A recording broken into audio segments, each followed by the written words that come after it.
नमस्कार। आज आप सब मीडिया के सहयोगियों के माध्यम से जम्मू कश्मीर प्रशासन के समक्ष में कुछ मुद्दे उठाना चाहता हूं। सबसे पहला मुद्दा तो यही है कि आज हमारा लक्ष्य नया जम्मू कश्मीर है और नए जम्मू कश्मीर में 70-80 लाख युवाओं की बहुत बड़ी भूमिका है। तो उनसे जुड़े हुए मुद्दे हैं, मुझे लगता है कि उनको उठाना हमारा कर्तव्य बनता है।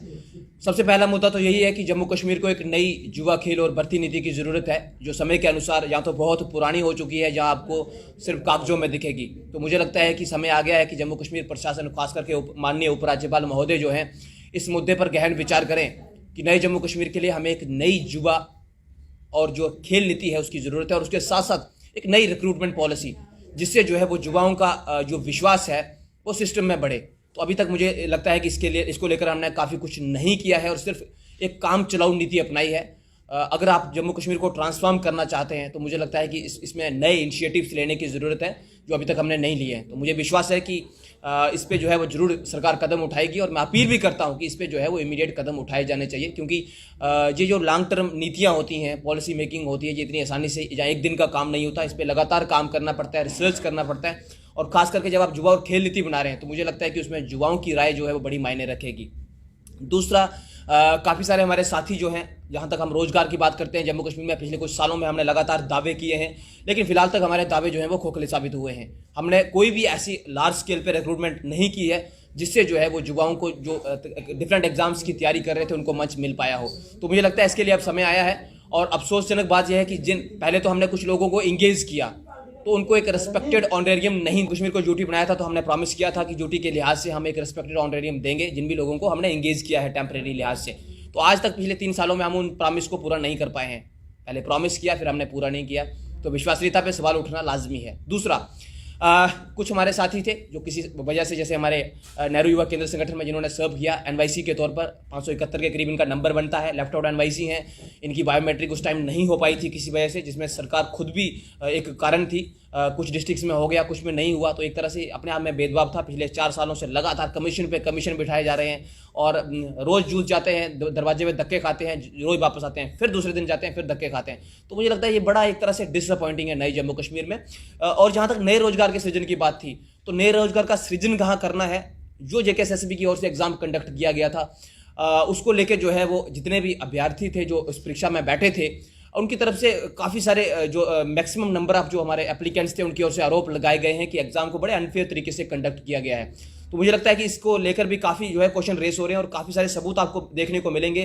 जेकेएसएसबी का ट्विटर हैंडल, लाइन देखिए कमेंट्स की कि अनफेयर था, सर्वर डाउन हो गया, बीच में अटेंडेंस नहीं ली गई, हॉल भरे हुए थे, चीटिंग चल रही थी। तो मुझे लगता है कि जब ये सारी चीज़ें निकल के सामने आती हैं तो जो नए जम्मू कश्मीर का एक चित्र बन के सामने आता है वो धुंधला सा होने लगता है।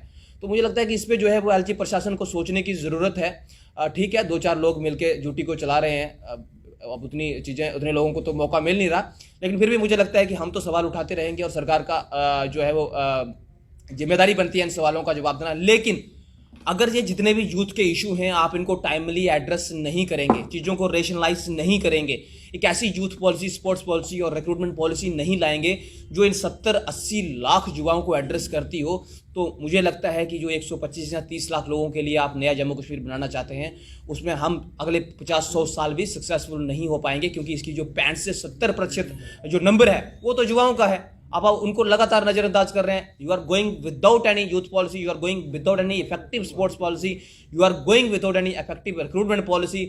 आपके पास परमानेंट जो है टेम्परेरी एम्प्लॉइज को एंगेज करने का कोई पॉलिसी नहीं है, कोई ऐसा कोई आपके पास ऑर्डर नहीं है जो बताता हो कि इतने इतने टाइम के बाद हम इनको ऐसा करेंगे। देन आपके पास जो आप रिक्रूटमेंट कर रहे हैं वो संदेह के घेरे में है। आपके जो सबसे बेस्ट, जिसको हम मान के चलते हैं, जिसको डिफरेंट गवर्नमेंट एम्प्लॉइज का, डिफरेंट डिपार्टमेंट्स के लिए एम्प्लॉइज को जो है वो रिक्रूट करना है, जेकेएसएसबी को, उसकी भूमिका लगातार संदेह के घेरे में है कि पिछले 3 सालों में आपने उसको कितना मॉडिफाई किया है।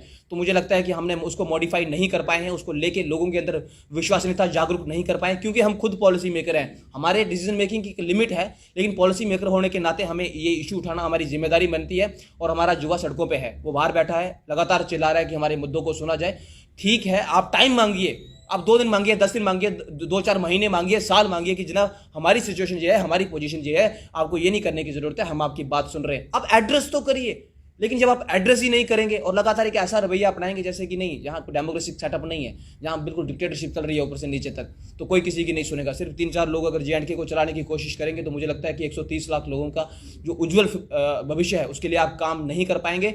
और अंत में मैं सिर्फ एक चीज़ कहना चाहूँगा अपने मीडिया के सहयोगियों के माध्यम से उपराज्यपाल प्रशासन को, और खास करके सीधा जम्मू कश्मीर श्री मनोज सिन्हा जी को, कि जनाब ग्राउंड की हालात बहुत अलग हैं। और हम पंचायती राज का सदस्य, मैं खुद जिला पार्षद होने के नाते बिल्कुल जीरो लेवल से आता हूं, ग्राउंड को देखा है, ग्राउंड के हालात बिल्कुल अलग हैं। कैपेबिलिटी बहुत ज़्यादा है, रिसोर्सेज भी हैं, हम कर भी सकते हैं, लेकिन हम कर नहीं रहे हैं, बस इतना ही फर्क है। तो मैं